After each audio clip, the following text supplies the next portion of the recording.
दोस्तों, आज हम चर्चा करेंगे कि जो 57 इस्लामिक देश हैं किस तरह इस्लाम का दुरुपयोग कर रहे हैं, इस्लाम के नाम पर ब्लैकमेलिंग कर रहे हैं और एक ऐसी आइडियोलॉजी जो कि इस्लाम है, जो कि एक गुंडागर्दी है, जो कि एक गैर मुस्लिमों के खिलाफ़ एक षड्यंत्र है, हत्या है, अपराध है। उस आइडियोलॉजी को जो कि इनके पैगंबर मोहम्मद ने अपने ही कबीले को कत्ल करके, अपने ही कबीले के लोगों को जो कि यहूदी थे या बहुदेववादी थे, मक्का में 365 मूर्तियां थीं, उनको 630 जनवरी से मार्च के बीच में मोहम्मद ने तोड़ दिया, जब मक्का पर अटैक कर दिया और उसको एक झूठे अल्लाह के नाम का काबा बना लिया और उस पर ये पूजा करने लगे और एक आयत उतार दी सूरह अल बकरा चैप्टर 2 में कि अगले वर्ष ये काबे के मस्जिद हराम जो कि काबा है उसके समीप ना जाएं। तो दोस्तों, इस तरह की आइडियोलॉजी जो 57 मुस्लिम देश नहीं है, 57 देश हैं जो कि मुस्लिम ऑर्गेनाइजेशन के हैं, organization of Islamic country. Majority तो 44 देशों में है इस्लाम की। ये बहुत बड़ी ही गलतफहमी है। और ऑर्गेनाइजेशन ऑफ इस्लामिक कंट्री में बहुत से ऐसे देश हैं जो कि मुस्लिम मेजोरिटी नहीं है, और वो पता नहीं क्यों इस मूर्खतापूर्ण ऑर्गेनाइजेशन ऑफ इस्लामिक कंट्री के मेंबर बने। ये हमको सोचने की बात है। तो दोस्तों, ये आइडियोलॉजी जो कि नफ़रत की दीवार पर टंगी थी, जिसमें गैर महिलाओं, मुस्लिम महिलाओं की बेइज्जती का बायस था, उनकी बलात्कार करने को जो इस्लाम जायज़ ठहराता था, आज उसी इस्लाम को ये देश बड़े फ़ख्र और गौरव से मानते हैं।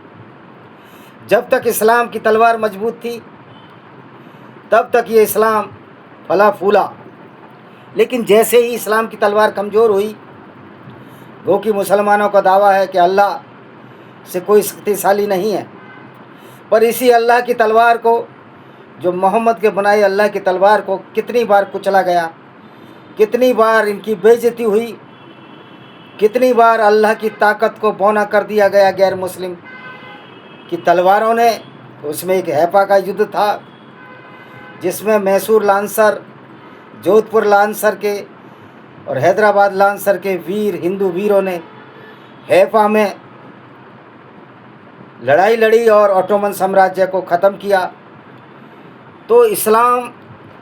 कितनी गलतफहमियों का शिकार है और किस तरह मोहम्मद ने पूरे दुनिया के लोगों को गुमराह किया जो आज इस्लाम को मानते हैं। लोगों को अपने स्वार्थ के लिए उसने भड़काया। उसने कहा कि एक मुसलमान 10 के बराबर है, और इस तरह से उनमें एक धार्मिक नहीं बल्कि एक गुंडागर्दी वाला जिहादिक विचार रख दिया। जिहाद का मतलब एक ऐसी गुंडागर्दी जो झूठे अल्लाह और इस्लाम के नाम पर गैर मुस्लिमों की औरतों को लूटने का ठेका लेती है, उनको कत्ल करने का ठेका लेती है,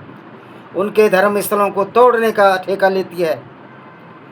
तो आज ये बड़े आश्चर्य की बात है कि सऊदी अरब में मंदिर बन गया। सऊदी अरब में नहीं, यूनाइटेड अरब अमीरात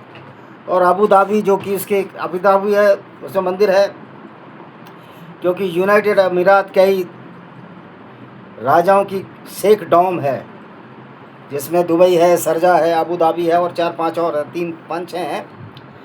तो दोस्तों, ये इस्लाम की आइडियोलॉजी इन 57 इस्लामिक देश, पहली बात तो जो इस्लामिक मेजोरिटी के कंट्री नहीं है, उनको ऑर्गेनाइजेशन ऑफ इस्लामिक कोऑपरेशन में साथ जाने की ज़रूरत क्या है।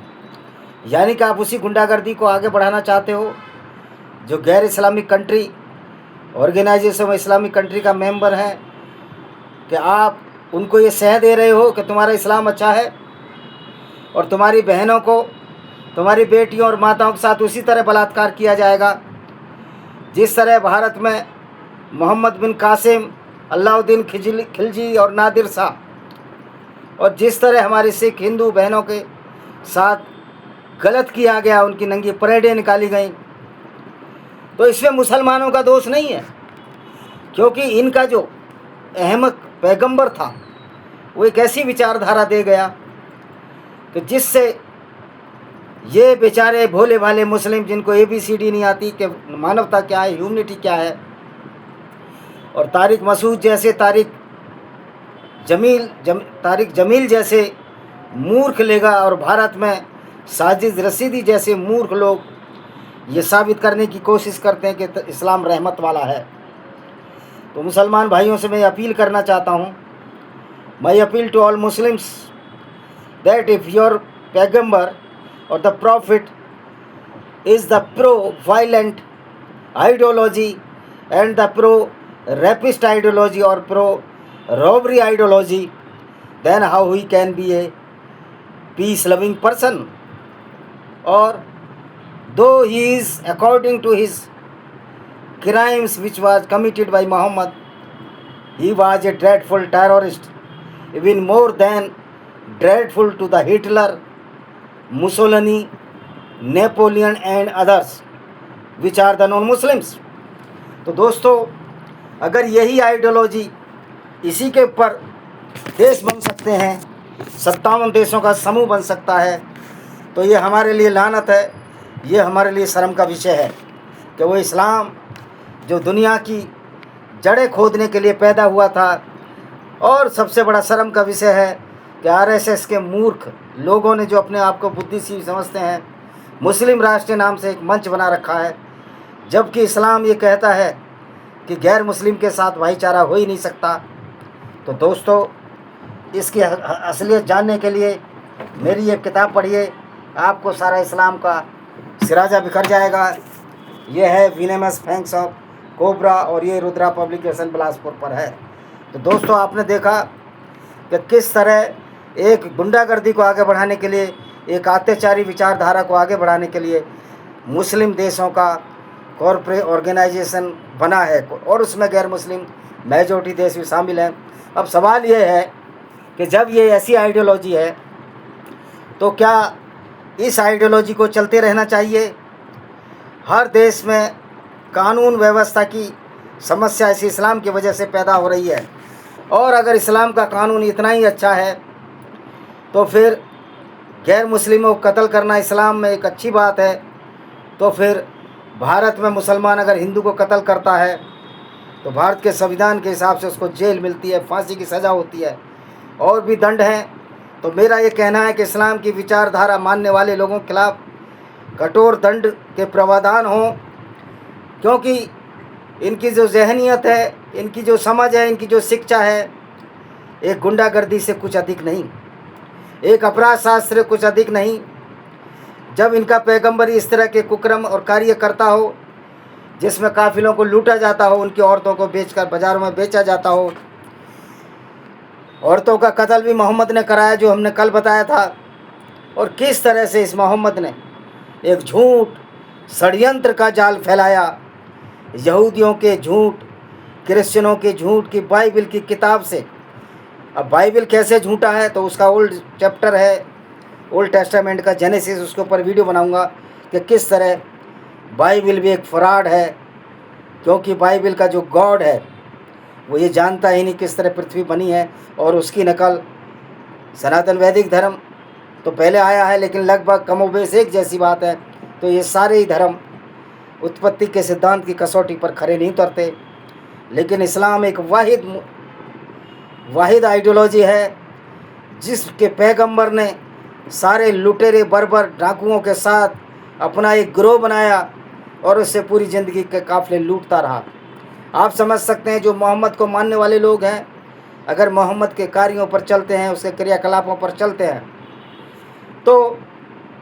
वो लोग अपराधी होंगे, आतंकवादी होंगे। यही वजह से है कि हर मुसलमान में एक छिपा हुआ आतंकवादी है, एक छिपा हुआ मोहम्मद की विचारधारा है, जो उसे आतंकवाद की ओर ले जाती है। भारत के मदरसे या हिंदुस्तान के मदरसे या कहिए पूरी दुनिया के मदरसे आज इसी आतंकवाद का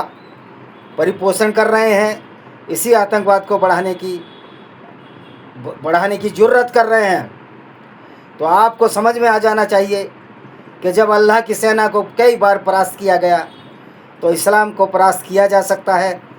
क्योंकि इस्लाम तो कानूनी रूप से, संवैधानिक रूप से भारत में बंद होना चाहिए। ये कानून की अवहेलना करता है, इस्लाम संविधान की अवहेलना करता है। इस तरह सभी देशों में कुरान पर प्रतिबंध लगा देना चाहिए। अगर मनुस्मृति में कोई गलत बात है तो उन विचारों पर भी प्रतिबंध लगा देना चाहिए। ईसाईयत में कोई गलत बात है उस पर भी प्रतिबंध लगा देना चाहिए। लेकिन कुरान एक वाहियात ऐसी किताब है जहाँ दूसरे धर्म के लोग भेदभाव फैलाते हैं, दूसरों को नीचा बताते हैं। जैसे ईसाई कहते हैं कि जो गैर ईसाई है वो स्वर्ग नहीं जा सकता, लेकिन ये वाहियात आइडियोलॉजी है, वाहिद आइडियोलॉजी है और वाहियात आइडियोलॉजी है इस्लाम की, जो कहती है कि गैर मुस्लिमों को कत्ल करना है या तो वो कलमा पढ़े और नहीं इनको कत्ल कर दो, या उन पर गुंडा टैक्स जजिया लाद दो। तो दोस्तों, ये इस्लामिक देशों का संगठन एक आतंकवादी संगठन है। ये बात यूनाइटेड नेशन ऑर्गेनाइजेशन को समझनी चाहिए और ये इस्लामिक कंट्रियों को भी समझना चाहिए कि कब तक आप ऐसे व्यक्ति को पैगंबर के नाम पर अपने कंधों पर ढोते रहोगे, जिसकी विचारधारा लूट, फरेब, गुंडागर्दी, कत्लो गारत, षड्यंत्र, महिलाओं से बलात्कार, उनके साथ बलात्कार, महिलाओं को बाज़ारों में बेचना, महिलाओं को मोहम्मद गिफ्ट भी लेता था, क्रिश्चियन गवर्नर, और किस तरह सेक्स स्लेव, लौंडी दासी बनाना, किसी की औरतों को और उनको रखेल बनाना किस तरह से जायज़ है और किस तरह से तुम्हारा ये पैगंबर जायज़ है। मैं सारे मुस्लिम कंट्रियों को ये चैलेंज देता हूँ कि वो मोहम्मद को अच्छा साबित करके दिखाएं। तो भाइयों, इस जिहादी विचारधारा से हमको लड़ना होगा, मुसलमान भाइयों को भी लड़ना होगा इस जिहादी विचारधारा से। और उस पैगंबर को पैगंबर मानना तौहीन होगी इंसानियत की, कि जो पैगंबर एक लुटेरा था, काफिले लूटता था, लोगों को बर्बाद करने में जिसका हाथ रहा, जिसकी वजह से भारत बर्बाद हुआ, जिसकी वजह से पर्सिया, ईरान बर्बाद हुआ, इराक बर्बाद हुआ, फारस बर्बाद हुआ, जिसकी वजह से लेबनान बर्बाद हुआ, जिसकी वजह से सारे अफ्रीकन कंट्री बर्बाद हुए, उस आइडियोलॉजी को मानने वाले को नबी मानना कहाँ तक ठीक है? ये सवाल हम आपके ऊपर छोड़े जाते हैं।